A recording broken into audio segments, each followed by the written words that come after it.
안녕하세요. 정치권의 복잡한 현안을 시원하게 풀어드리는 정치펀치 배성규입니다. 지금 국회는 검수완박 법안을 두고 아주 난장판이 되어 있습니다. 이 듣도 보도 못한 희한한 꼼수들을 연일 동원해서 민주당이 검수완박 법안을 이 문재인 대통령 임기 내에 처리하겠다고 하는데요.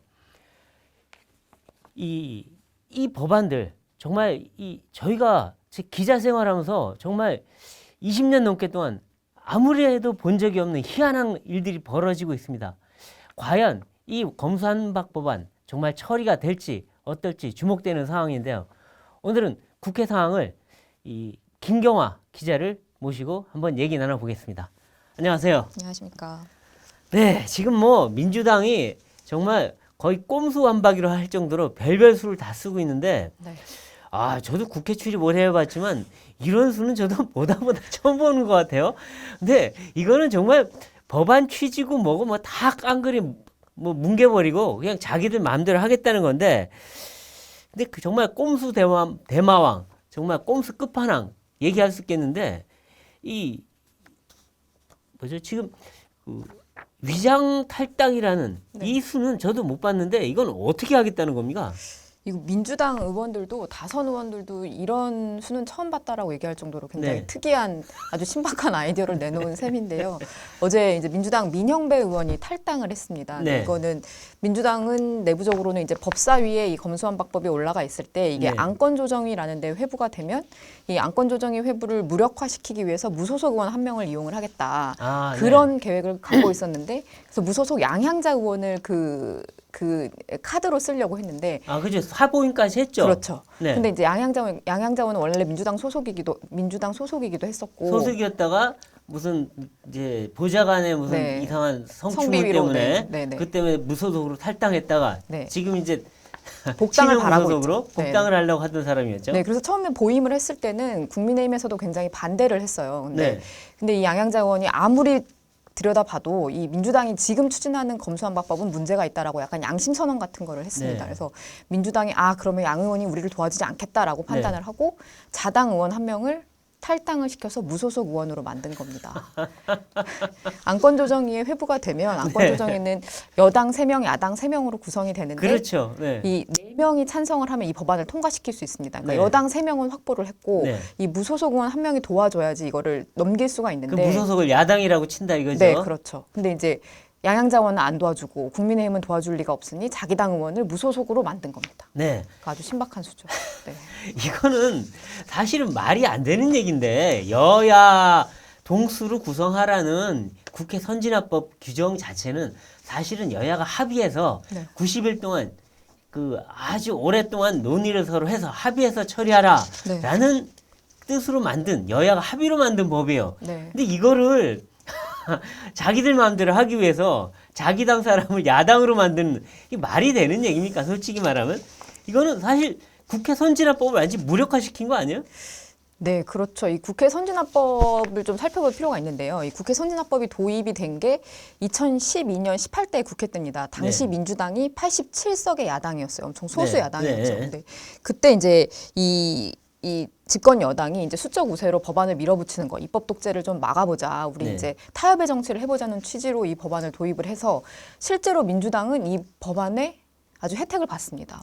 그렇죠. 가령 이제 박근혜 정부의 정부조직법이라든지 이런 거를 네. 안건조정에 회부를 시켜서 그렇죠. 실제로 한 정권의 명운이 걸려 있는 거를 잡고 놔주지 않는다든지 이런 그렇죠. 식으로 줄줄이 다 막았죠. 네. 알곡을 따먹었어요. 근데 그랬는데 정작 이제 이번 임기에서는 자기 당이 이제 180석에 육박하게 되니까 네. 이거를 형해화시키는 온갖 꼼수들을 좀 동원을 하고 있는 건데요. 그렇죠. 이 선진화법이 하나 예외를 두고 있는 게 이제 여야 이제 타협의 정치, 이제 협의의 정치를 강조를 하면서도 180석에 대해서는 좀 예외를 둡니다. 그렇죠. 근데 당시 이 법안을 이렇게 주도적으로 만들었던 의원들 얘기를 들어보면 180이라는 거는 꿈의 숫자라고 생각을 했다. 네. 니네 당이나 우리 당이나 절대 이건 이루지 못할 거기 때문에 이 정도 실링을 두면 우리가 이제 협의를 이어갈 수 네. 있을 거다라고 생각을 했는데 이번 국회에서는 민주당이 범민주당까지 합치면 180석에 육박하는 숫자가 되면서 이렇게 좀 이 법의 허점을 좀 피해갈 수 있는 그런 네. 꼼수를 좀 쓰게 된 겁니다.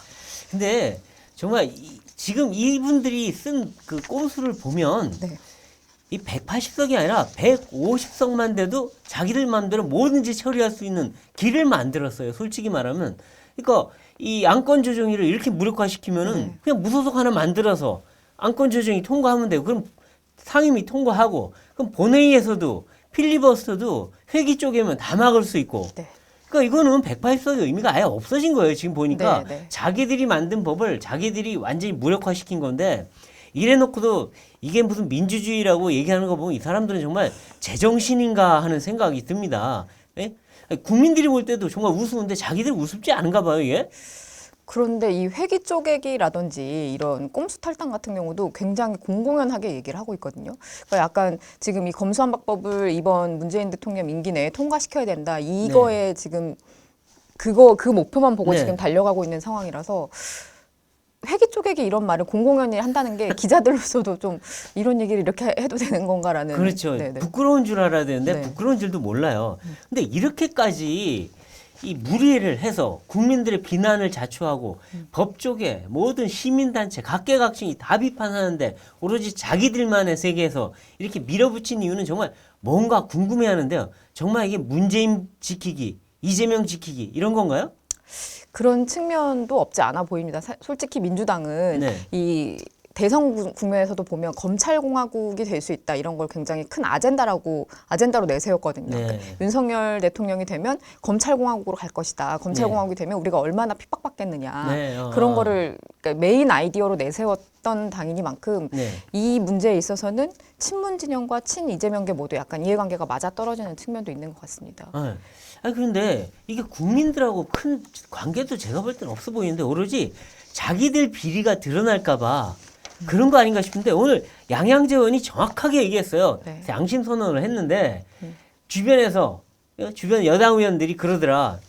이거 검수완박 못 막으면 청와대 20명 구속된다. 네. 깜빵 간다. 네. 그다음에 또 다른 의원은 내가 죽는다. 네.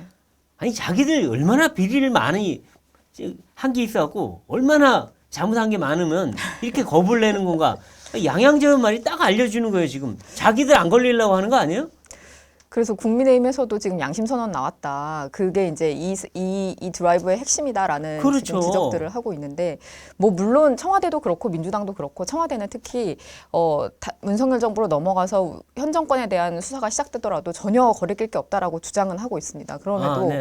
그럼에도 불구하고 지금 문재인 정권도 어쨌든 적폐 수사라는 걸 해봤으니 저희 전 정권 다 집어넣잖아요. 네. 그때 수사받은 사람만 1,몇백 명이고요. 네. 들어간 사람이 200명에 300명이고요. 네. 전직 대통령 2명, 국정원장 3명에 네. 뭐 장관 2루 말할 수가 없어요. 네. 자기들이 다 집어넣어놓고 자기들은 한 명도 털끝도 건드지 말라 이거 아닌가요? 일단 정권이 바뀌면 이제 검찰들은 알아서 그렇게 할 것이다라는 그런 막연한 의심과 두려움이 자기들이 있는 그랬으니까 거죠. 그런 거죠. 네. 자기들이 그랬으니까 자기들이 잘못해놓은 게 있으니 네. 얼마나 속으로 캥기겠어요. 한마디로 말하면. 아니 그런데 아무리 그래도 그렇지 이 문재인 대통령은 그래도 이게 이 법에 대해서 꼭 찬성이다 아니다 이게 입장을 잘 안 밝히고 있어요. 그러니까 문 대통령이 약간 고민하는 것 같은데 친명계 쪽에서 상당히 적극적으로 하는 것 같아요. 특히 박홍근 원내대표 같은 사람. 그러니까 결국 이 법안의 1차 목표는 이재명 지키기 아닌가 싶어요. 이재명 지사 쪽이 얼마나 잘못한 게 많으면 얼마나 겁나면 이럴까 싶은데요. 대선 과정에서 그런 얘기가 많이 나오긴 했었는데요. 이 이재명 후보 같은 경우는 이제 대선 과정에서 대장동 사건도 워낙 컸고 네. 막판에 이제 나왔던 김혜경 씨의 불법 법인카드 유용 사건 뭐 이런 것들 실제로 이제 경찰 수사도 시작됐기 때문에 이런 게 조금 더 가속화될 수 있다 이런 두려움이 있긴 한데 근데 박홍근 원내대표가 이재명계를 대표한다 이런 주장에 대해서는 또 이재명계에서는 좀 지금 부인은 하고 있습니다. 아니 뭐 부인은 하겠지만 결국 검수완박 법안 처리해서 제일 이득 볼 거는 이재명 아니냐 이런 얘기가 나와요. 왜냐면 자 보세요. 대장동 사건 지금 뭐 계속 진행되다가 수사 중단됐지만 저 파면 언제 뭐가 나올지 몰라요. 정말 어마어마한 게 나올 수 있고 그다음에 권순일 대법관과의 그렇죠. 재판 거래 의혹 저거는 국가 사법 체제가 뒤집어질 일이에요. 정말 잘못 나오면은 그다음에 또 변호사비 대납 의혹 성남 FC 불법 후원금 의혹 그다음에 법카는 이미 나왔어요. 저거는 사실상 불법이 드러나 있는데 저거 그냥 수사만 하면 바로 기소될 수 있는 사안이라고요. 그러니까 이분은 도대체 그 대장동 말고 백현동도 있고 성남에 지금 널려 있는 게 대장동이에요. 그러니까 저거 수사할까봐 아마 전전긍긍하고 있는 것 같아요. 오죽하면 저렇게 맞겠어요. 뭐 이거는 오늘 그 검수한 바하고는 관계는 없지만 아마 들으셨을 것 같은데 아까 오전에 갑자기 뭐 얘기 나오더라고요. 그 뭐 유동규 씨 지금 깜빵에 가 있죠. 근데 유동규 씨가 갑자기 자살을 시도했다라고 변호인이 얘기했더라고요. 이건 뭔 얘기입니까 도대체? 일단 뭐 정권이 바뀌었으니 검찰의 태도가 달라질 거다라는 그런 두려움이 있는 것 같고 유동규 씨는 워낙 그 검찰 수사관 쪽에서도 보면 핸드폰을 던진다든지 좀 이 수사를 좀 피하기 위해 워낙 이제 편법을 많이 써왔기 때문에 그런 압박감이 좀 있는 게 아닐까 이런 생각이 듭니다. 아 근데 지금 보면 그 이재명 후보와 같이 일했거나 그 근처에 있었던 사람들이 의문의 죽음을 엄청 많이 당했어요.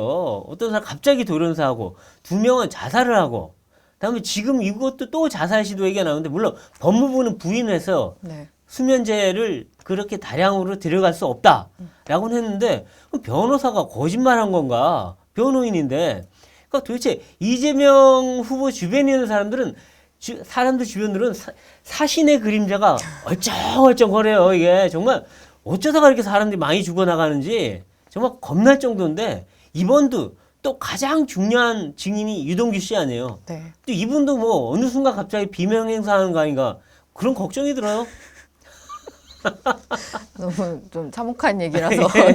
아 그래서 지금 하여튼 이 대장동 문제는 빨리 해결해야 되는데 어쨌든 뭐 이 민주당이 이렇게 붙잡고 아무것도 못하게 하고 있으니 참 모르겠는데 근데 그 지금 민주당 당내 사정으로 한번 다 가보면 민주당에서는 내부적으로 처음에는 뭐 의총했을 때 뭐 만장일치로 뭐 찬성했다 그러는데 아니 조홍천 의원이 위원이라고 메시지까지 돌리고 지금 의원들이 다 반발하고 있잖아요. 양양자 의원도 아니라고 그러고 그때 의총에서 만장일치 맞아요? 이거 거짓말한 거 아니에요?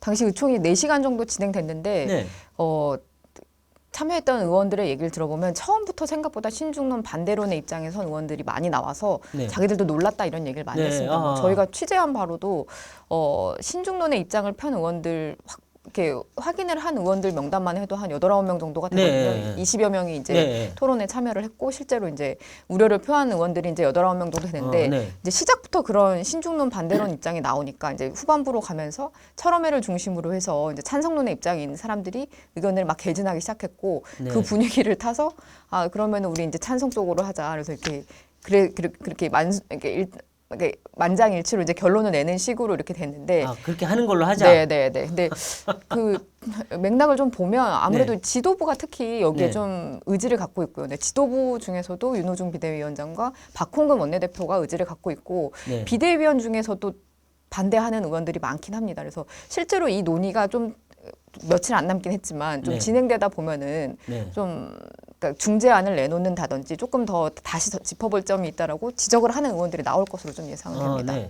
근데 지금 지도부 2명이 주도하고 있는데 2명이 한다고 따라가지는 않을 텐데 아까 철험회 뭐 이렇게 얘기를 하셨는데 지금 이거를 주도하는 의원 그룹이 누굽니까 도대체?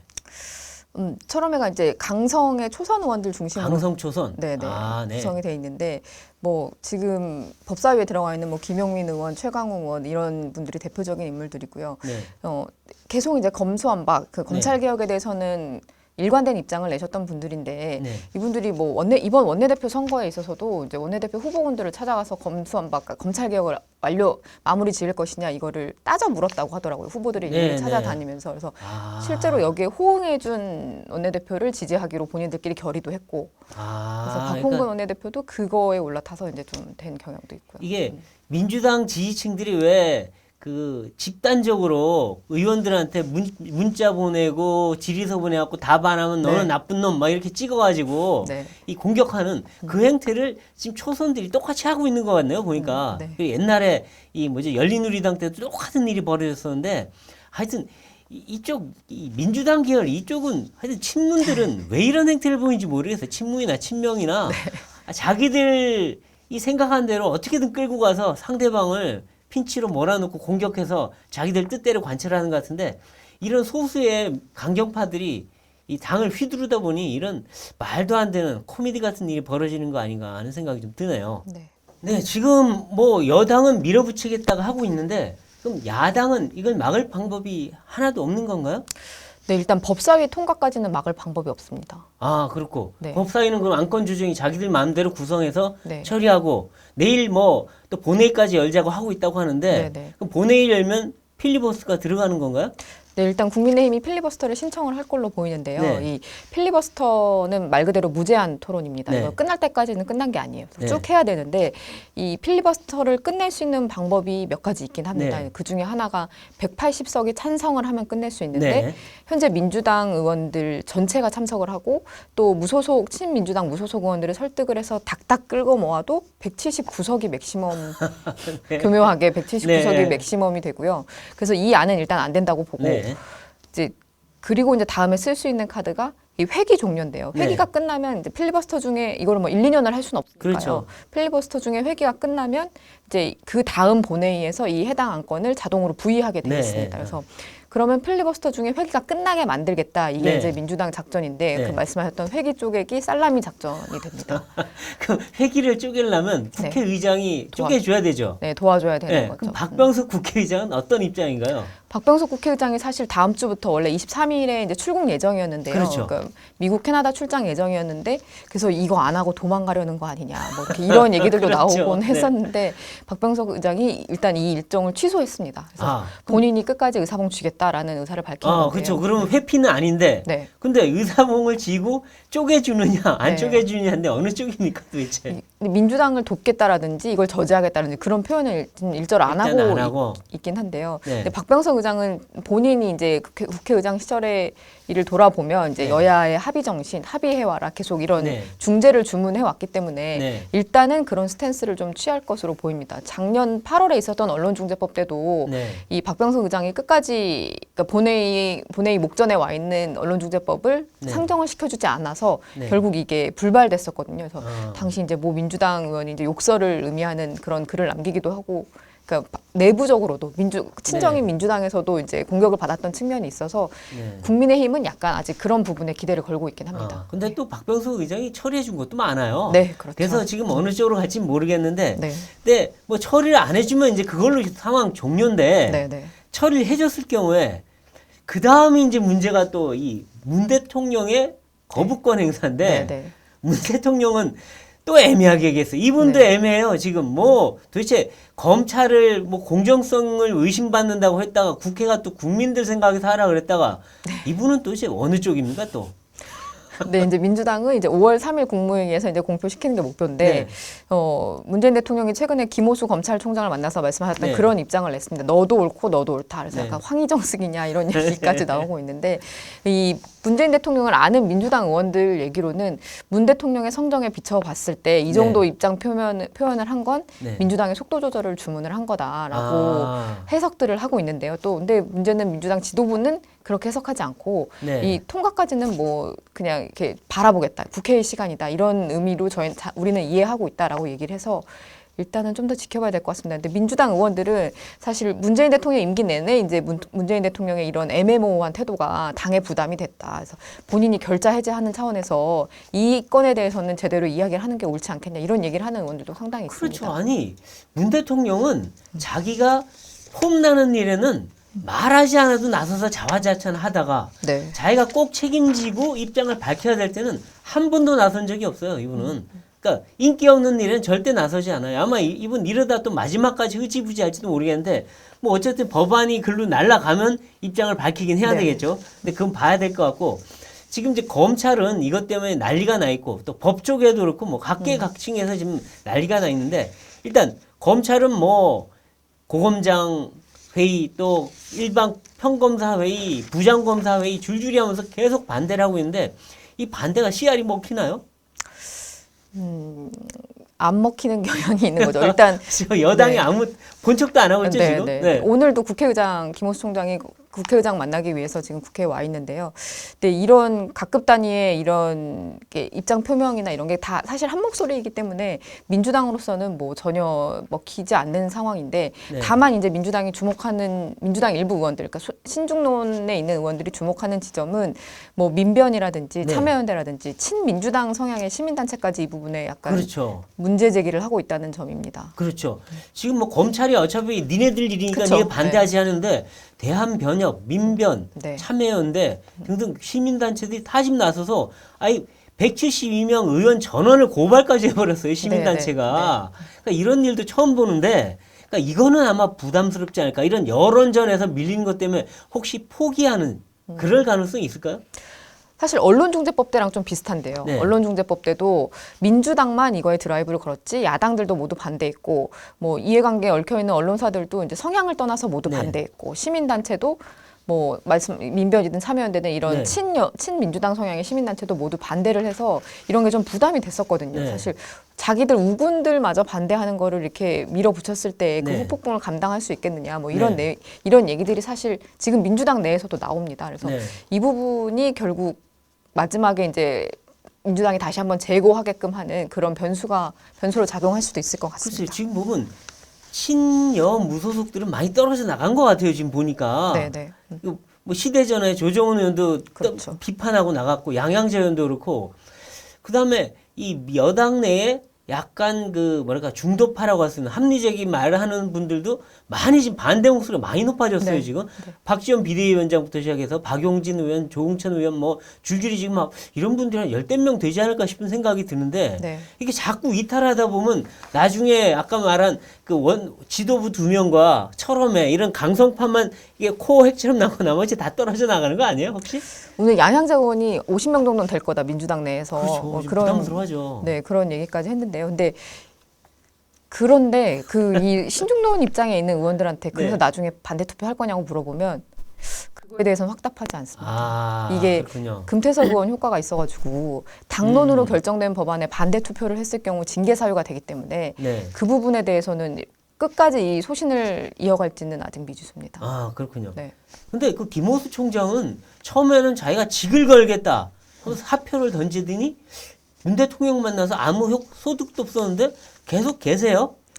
이분은 그냥 은근슬쩍 그냥 또 자리 지키기 하는 건가요? 일단 뭐 이 안에 대해서는 이제 본인이 총대를 매기로 결정을 했으니까 네. 국회 논의가 진행되는 데까지는 자기 역할을 다하겠다 이런 생각인 것 역할을 같고요. 다하겠다. 네, 네. 아, 그렇군요.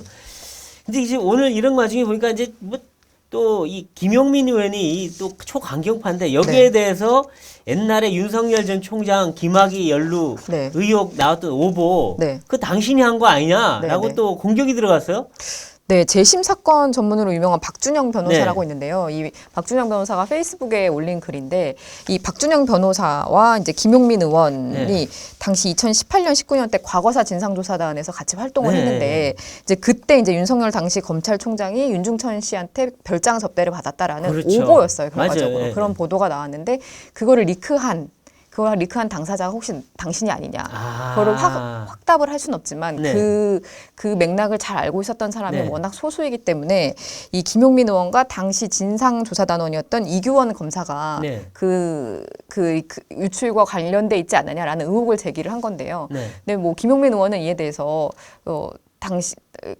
당시 내가 했던 인터뷰라도 좀 찾아보고 얘기를 해라. 이 한결의 오보 가능성을 내가 제일 먼저 얘기했다라고 전혀 사실이 아니다라고 얘기를 하긴 했습니다. 그렇죠. 근데 그 채널A 사건 때도 그렇고 좀 보면 여당 의원과 짝짝꿍해서 했다는 그런 인상 주는 사건들이 굉장히 많아요, 지금. 그때도 최강욱 의원도 그렇고 뭐 좀 이상한 분들 얘기가 뭔가 저쪽에서 뭐가 딱 터져 나오면 바로 누군가 호응해주고 하는 걸 보면 여당과 짝짝꿍한 거 아닌가 하는 하여튼 의심이 드는데 네. 근데 지금 이 법을 추진하는 분들 상당수가 검찰 피의자들이에요. 네? 네, 그렇습니다. 그러니까 네. 김용민 의원도 그렇고 황운하 의원도 그렇고 최강욱 의원도 그렇고 네. 이 핵심들이 다 지금 수사 대상자들이에요. 네. 그런 거 보면 도둑놈이 경찰 때려잡는 그런 느낌이 들어요 지금. 물론 이분들이 도둑놈이라고 확정된 건 아니지만 네. 검찰의 피의자들이 자기를 조사한 검찰을 때려잡아서 네. 그래서 자기들이 수사를 면하려고 하는 거 아니냐. 네. 이런 얘기들이 너무 많거든요. 지금 뭐 네, 이재명 그렇죠. 후보도 그렇고 마찬가지로. 네. 이거 좀 문제가 있는 거 아니에요? 네, 오히려 그냥 온건파인 의원들이 여기에 그 아무런 관계가 없는 의원들이 주도를 했으면 그런 불필요한 그런 의혹들은 좀 없었을 것 같은데 네. 이분들에 대한 지금 수사가 진행 중이고 재판이 진행 중이기 때문에 말씀하셨던 그런 의혹들이 좀 그런 지점에서는 좀 불리한 위치에 있을 수밖에 없는 거죠. 그렇죠, 그렇죠. 그리고 이제 이번 이 검수완박 파동이 지방선거에 어떤 영향을 미칠까 상당히 이제 궁금해지는데 지방선거도 이제 뭐 40일도 안 남았기 때문에 네. 그래서 전반적으로 지방선거 판세 현재 어떻게 보십니까? 일단 민주당은 대선과 연관된 지방선거는 바로 이렇게 이어지는 선거이기 때문에 상당히 불리하다고 보고 있습니다. 네. 그러니까 지난 대선에서 이겼던 곳이 이제 광주, 전남, 전북 세 곳과 제주도에 더해서 경기, 인천, 세종 정도인데요. 네. 뭐 이곳 정도 건지면 선방이다라고 일단 네. 그런 내부적으로는 그런 정도의 그 스탠다드를 좀 가지고 있고요. 네. 근데 이제 문제는 지금 조금 전에 결정이 났는데 서울은 결국 송영길 전 대표를 포함해서 100% 국민 경선으로 후보를 선출하기로 또 경선을 또 갔어요. 네, 지금 했거든요. 몇 번째 왔다 갔다 하는 건가요, 도대체? 네. 탈락시켰다가 네. 또 올렸다가. 다시 구제해서 네. 그래서 지금 이런 서울 선거를 놓고 또 이런 공방전이 이어지고 이러는 게 사실 전체 판세에 도움이 되지 않는다라는 의견들도 굉장히 많습니다. 서울을 어떤 후보를 내느냐가 사실 경기, 인천, 강원, 충청 이런 그렇죠. 이렇게 중부권 전체에 메시지를 주거든요. 그래서 민주당으로서는 지금 현재로서는 어떻게 보면 최선의 선택을 했다고 주장을 할 텐데 네. 당내에서는 과연 그게 최선이었냐라는 좀 비판도 나오고 있습니다. 근데 지금 그러면 그 민주당은 서울을 누구누구가 후보인가요? 후보가 좀 누군지도 요즘 헷갈리던데. 자, 송영길 의원 나온다고 했고. 네. 또 누가 있나요? 뭐 박영순 의원 얘기도 나오고 또 박주민 의원과 뭐 네. 김진애 전 의원, 정봉주 전 의원 뭐 이런 분들이 지금 후보로 있습니다. 거의 다 어디선가 뵀던 분들인 것 같은데 다 한 번씩은 네, 네. 네. 전에 한 번씩 다 나왔던 분들 아닌가요? 네. 그리고 뭐 이낙연 그 전 총리는 나오시는 겁니까? 안 나오시는 겁니까? 경선으로 가면서 이제 그런 전략공천 카드는 불발된 거죠. 그럼 이낙연 카드는 네. 사라졌다. 네, 박영선 카드도 마찬가지고. 박영선 의원도 안 나온다. 네, 내부적으로는 그 두 분을 비롯해서 이렇게 대선 주자급인 분들은 경선은 할 수 없다. 네, 그러니까 뭐 이렇게 당에서 이제 읍소해서라도 이제 모셔야 된다. 이 희생의 목적이라도 좀 더 담아서 모셔야 된다. 그런 경우에라면 혹시 출마할 수도 있겠다라는 주변에서는 그런 분위기가 나왔는데요. 근데 경선까지 해서 본인이 의지가 있는 건 아니니까. 네. 뭔가 자신감이 없다는 느낌이 드네요. 왠지. 네. 그러니까 오세훈이라는 워낙 큰 거물이 있다 보니까 네. 정말 나를 추대해서 내가 정말 희생하기 위해서 나가는 거 아니면은 내 욕심 차리려고 나갔다 지는 모양새는 싫다. 네, 이런 그렇죠. 것처럼 보이긴 하네요.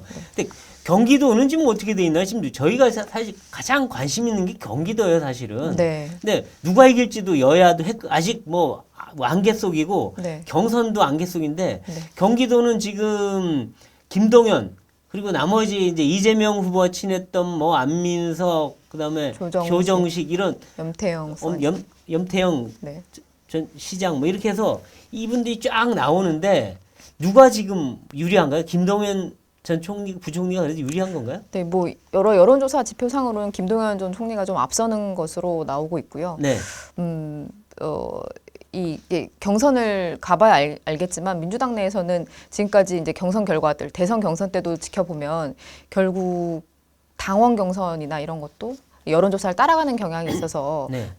최종 결과는 좀 비슷하게 나오지 않을까라고 예상하는 게 좀 대세입니다. 근데 명심은 김동연 후보에 가 있는 건가요? 지금 모든 후보들이 명심이 나에게 있다라고 주장을 하고 있어서 거의 명심보감 수준이군요. 네. 뭐 조정식 의원이나 뭐 안민석 의원 같은 경우는 실제 캠프에서 활동하기도 했고요. 네. 그래서 좀 이재명 후보 입장에서도 좀 난감한 상황이지 않을까라는 생각이 듭니다.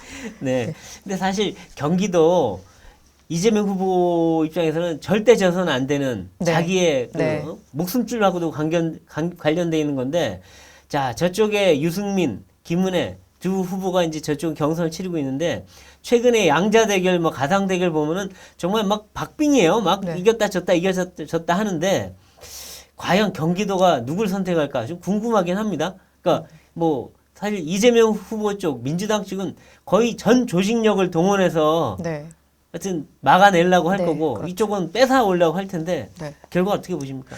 서울보다 오히려 경기에 더 관심이 있는 것 그렇죠. 같은데요. 네. 근데 저번 대선을 기준으로 봤을 때는 경기도에서는 네. 이겼습니다. 소폭 민주당이. 그렇죠. 그래서 민주당은 그거에 좀 기대를 걸고 있고 또 특히 이 경기도와 성남시를 뺏기면 네. 그게 바로 이제 이재명 지사와 연결이 되기 때문에 네. 그런 부분에 대해서 아주 그러니까 서울 못지않게 더 전력을 다해서 경기도에 공력을 집중할 것으로 보입니다. 그렇죠. 네. 자, 이제 마지막으로 네. 이 이제 인사청문회가 지금 네. 진행될 텐데요. 곧 이제 다음 주부터.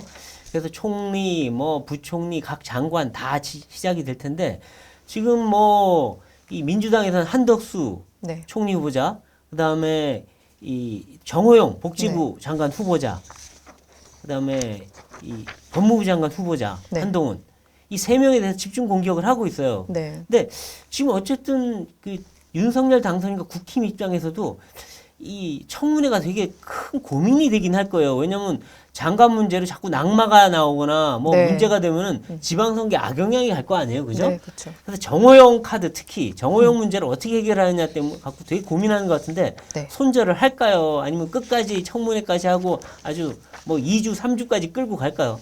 일단 본인은 전혀 불법 소지가 없다라고 강경하게 얘기하고 있어서 네. 오늘 이제 아들 병역 관련해서도 진행되는 부분이 있고 해서 본인의 일단 입장이 그러니까 네. 지켜보기는 하는데 그러니까 국민의힘 내부에서도 이미 손절해야 된다는 얘기가 나오고 있고 네. 윤석열 당선인도 주변에서 여러 이야기를 듣고 있다 이런 얘기가 나와서 조금 더 상황이 진전이 되면 혹시 철회할 자진 가능성, 사퇴? 네, 자진 사퇴 가능성. 네. 그렇게 해서 해결하는 방법. 네. 민주당도 약간 172석이나 되는데 면을 좀 세워줘야 되니까 한두 명은 떨어뜨리려고 할 텐데. 네. 네. 네. 근데 이제 또 하나의 관건이 한덕수 총리 후보자인데 네. 이분에 대해서는 뭐 사소한 여러 가지 얘기들이 네. 많이 나와요. 근데 아주 이게 뭐 정말 못할 정도의 그거냐는 또 아니라는 얘기도 하고 하는데 네. 근데 어쨌든 이 한덕수를 낙마시켜서 타격을 주자. 이게 민주당의 어떤 작전 같은데 근데 한덕수 총리 후보자는 다른 장관 후보자하고 다르게 인준 표결을 해야 됩니다. 네. 표결은 근데 어차피 민주당이 안 해주면 못 하는 거예요. 네. 또는 부결시켜버리면 그걸로 끝나버리는 거고 네. 민주당이 어떤 전략인 것 같습니까? 박홍근 원내대표가 실제 이 장관과 이 총리 인준을 이렇게 연결시킬 가능성을 언급을 하긴 했습니다. 그래서 장관을 자르지 않으면 이 총리를 낙마시키겠다라는 누구라도 한두 명은 자르겠다. 네네네 그런 네. 뉘앙스를 내비치긴 했는데요. 네. 민주당 내부적으로도 실제 이제 실력 행사를 할 수 있는 가장 좋은 케이스는 총리를 낙마시키는 그렇죠. 거라고 네. 생각은 하고 있습니다. 그런데 인사 표결에 있어서는 지금까지 당론 투표를 했던 적은 없거든요. 그래서 네. 그거는 좀 지켜봐야 될 것 같고, 근데 어쨌든 박홍근 원내대표가 그 가능성을 언급은 한 만큼 끝까지 한 카드로 쥐고 있을 것 같긴 합니다. 네. 근데 이게 잘못하면 좀 너무 억지로 그렇죠. 네. 인준을 안 해주면 네. 국정 발목 잡기라는 그런 비판의 네. 또 측면에서 지방선거에 또 악영향이 질 수도 있어요. 그러니까 이게 아주 다각적인 측면이 있더라고요. 그래서 정말 민주당이 어떤 선택을 할지는 저희도 참 궁금하긴 하네요. 근데 어쨌든 이 모든 게 다 최종점은 지방선거에 가 있다는 거. 네. 그걸 다시 한번 보고 싶습니다. 네. 네, 지금 뭐 검수한박으로 여야가 정면 충돌하고 있는데요. 아마 지금 대선이 끝나도 끝난 게 아닌 것 같습니다. 언제까지 이런 싸움판이 이어질지 이걸 국민들이 언제까지 봐야 될지 저희도 참 고민스럽고 한심한 일입니다. 자, 오늘 정치 펀치는 여기까지입니다. 저희는 다음 시간에 더 화끈한 펀치로 찾아뵙겠습니다. 고맙습니다.